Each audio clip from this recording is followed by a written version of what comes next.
This is all my gear.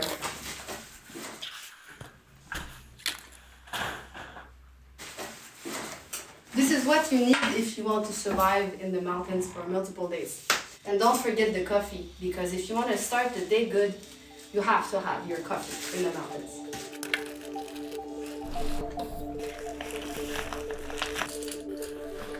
Ah, paper toilet. You might need more, you might need less.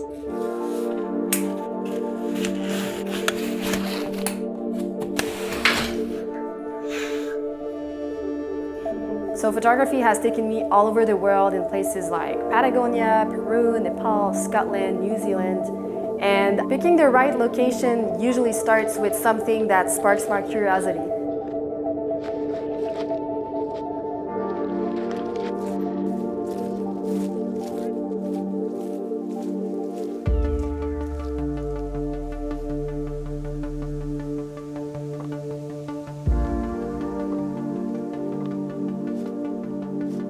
And for me, the more remote, the less travel, the less photograph, the less popular the location, the better.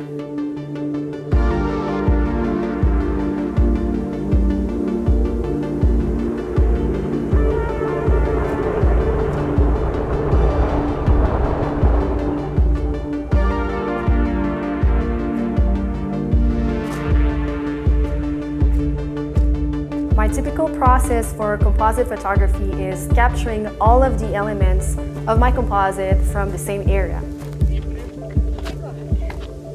So I start by researching. Sometimes I scout over multiple trips.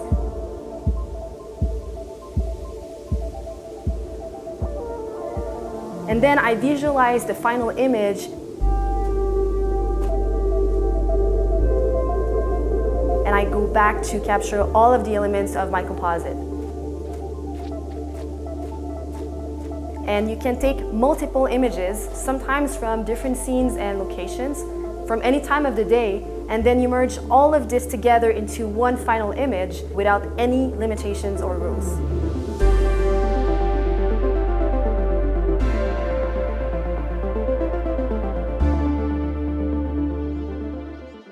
Sometimes people might think that composite photography can be a little bit lazy.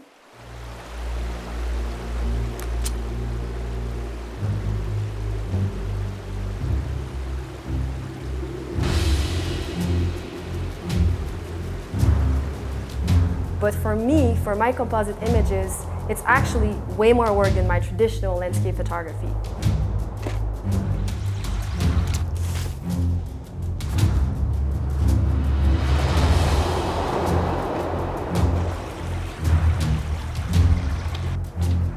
Every of my composite, every piece has to come together perfectly, and this sometimes means multiple trips over and over until I have all of the components I need to make the final image.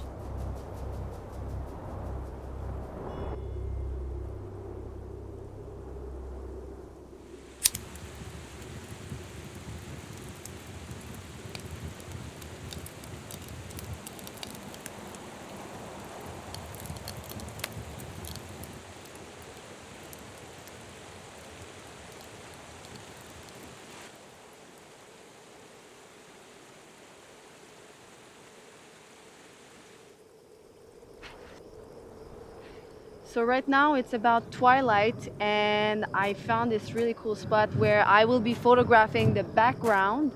So I will concentrate on the background for the sunrise, and then once the sunrise is done, I will go back down. There's some trees, some really cool logs that I will be photographing only the foreground, and then mix everything together so I have the composition that I want.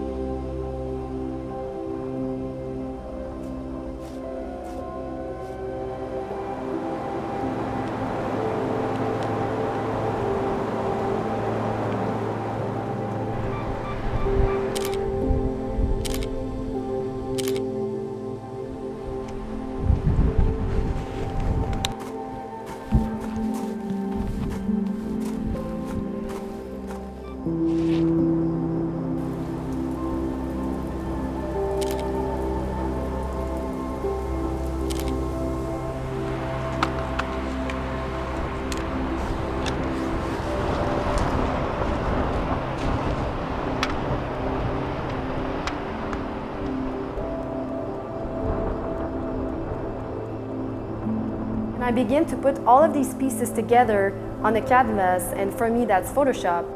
I will spend a lot of time making sure that each of the components together, they feel right with the same tones, perspective, lighting, and details. However, my style and approach to this image isn't really subtle or natural.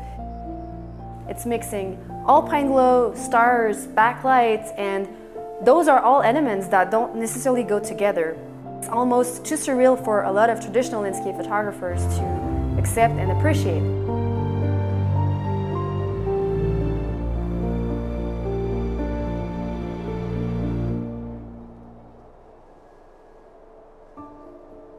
I actually feel that the emergence of NFTs have inspired many artists to explore beyond their traditional landscape photography style. My composite photography, a style that has been criticized my entire career, is going to be auctioned at Christie's, and it just feels like for the first time we're finally being valued for our worth.